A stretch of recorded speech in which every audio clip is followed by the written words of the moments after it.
করিয়া যাদের দুখানা হস্ত দিয়েছে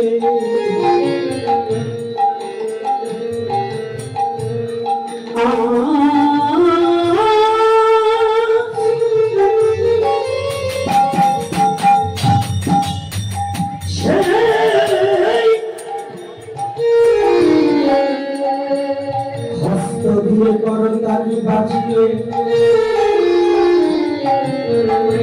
আজ রাধা মাধব কীর্তন করিব যার হাতে কিছু আছে সে শিখে বাজাবে যার হাতে কিছু নেই সে করতালি দিবে কর মানে কি কর মানে হাত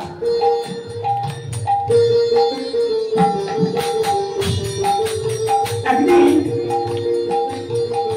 সনাতন গোস্বামী মহাপ্রভুকে জিজ্ঞাসা করলেন পাবনা বদলেছে মানে গৌরবাড়ির কাছে সনাতন জিজ্ঞাসা সর্বস্বামীর মধ্যে সনাতন যতবার গৌরহরিকে প্রশ্ন করেছে নিজের জন্য কিছু জিজ্ঞাসা করেনি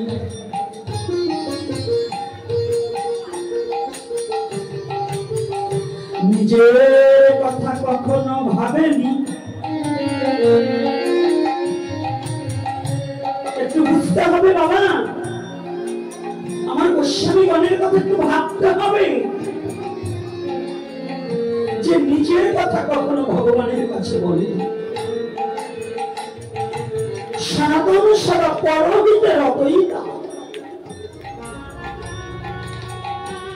পরের হিতে নিজেকে নিজের জীবনটাকে বিলিয়ে দিয়েছে এই সনাতন ভগবতী মহাপ্রভু বসে হরিনাম করছে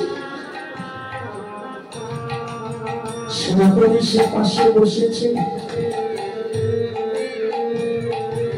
আমার মহাপ্রভুর সেই নয়ন দুখানি যেন সনাতনের বদনের দিকে চলে গেল সনাতন ও সনাতন তোমাকে দেখে মনে হচ্ছে তুমি যেন আমাকে কিছু জিজ্ঞাসা করবে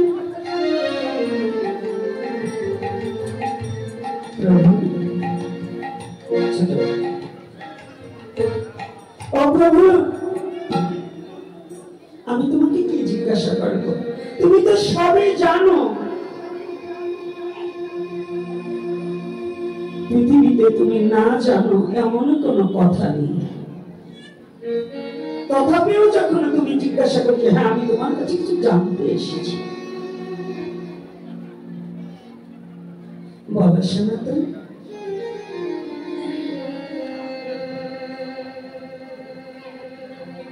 প্রভু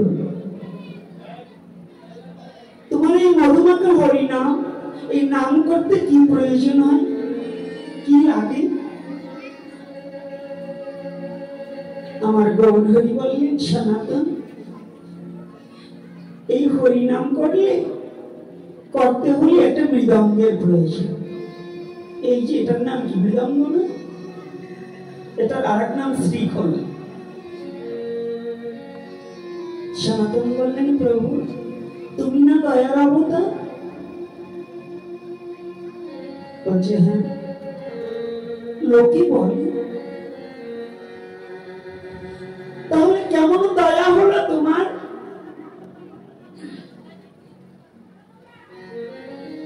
তুমি তো জানো এই কলিহত পাপাচ্ছন্ন জীব অধিক দুঃখী অধিক দীন দরিদ্র কাঙাল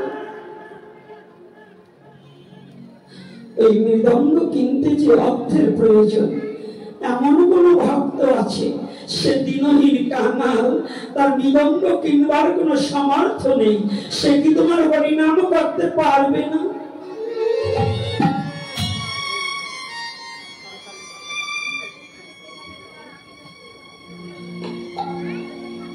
আমার গৌরহরি বললেন সনাতন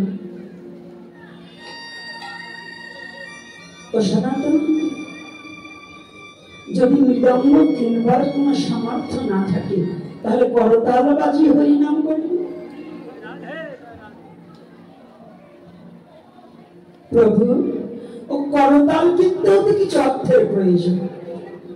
সনাতন জগতে আমি যা জানি তুমি তা জানো না, আমি যা বুঝি তুমি তা বোঝো না।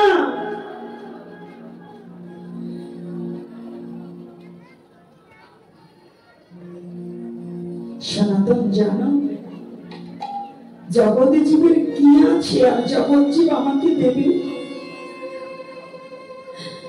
জগতে জীব করতাল কিনতে অসমর্থ হতে পারে বিধায় আমি প্রতিটা জীবকে দুখানা করতাল দিয়ে দিয়েছি।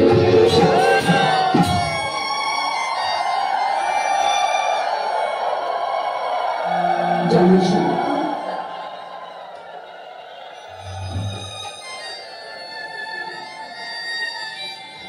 জগৎ জীব যদি কোনো অর্থ না থাকে কিছু না কিনতে পারে, কোনো নিলামের প্রয়োজন নেই, কোনো কাঁসারুর দোকান থেকে কোনো করতাল কিনতে হবে না।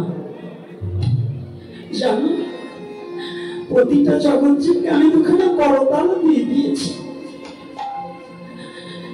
জগৎ জীব সব হারিয়ে গেল ওই করতাল দুটি হাতে তালি দিয়ে যদি হরিনাম করে আমি যে চিরতরে তার হয়ে যাব।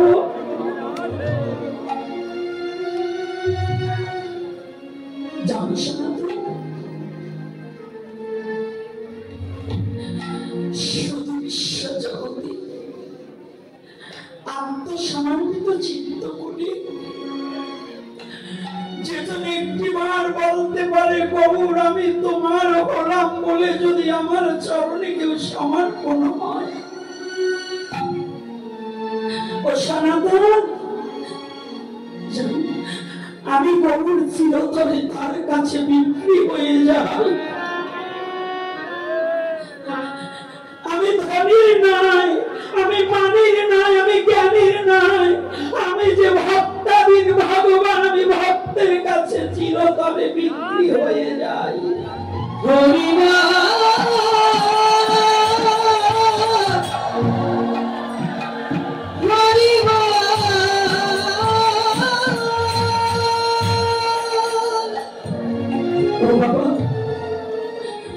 আজ ভগবান করুণা করে সুন্দর দুখানা কর দিয়েছে, হাত দিয়েছি, কিন্তু এই হাতে কতজনকে শাসন করেছি, এই হাত দিয়ে পরের দ্রব্য চুরি করেছি, কিন্তু একবার করতালি দিয়ে গোবিন্দ নাম বদনে করি না।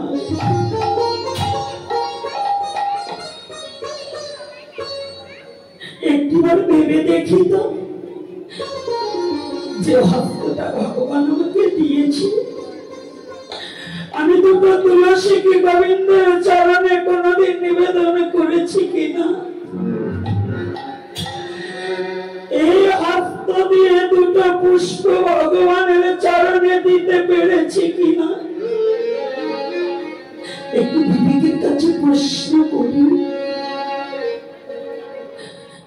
আজকে হরিনামে হাতও তুলি না অনেকে। ও বাবা, এমন একদিন জীবনে আসতে পারে প্যারালাইসিস হয়ে হাত পা পড়ে গেলে সেদিন ইচ্ছা করবে কিন্তু আমার এই হাত দিয়ে আর হরিনাম করা হবে না, বদলে হরিনাম। সেদিন আমার গতি কি হবে, আমার অবস্থাটা কি হবে?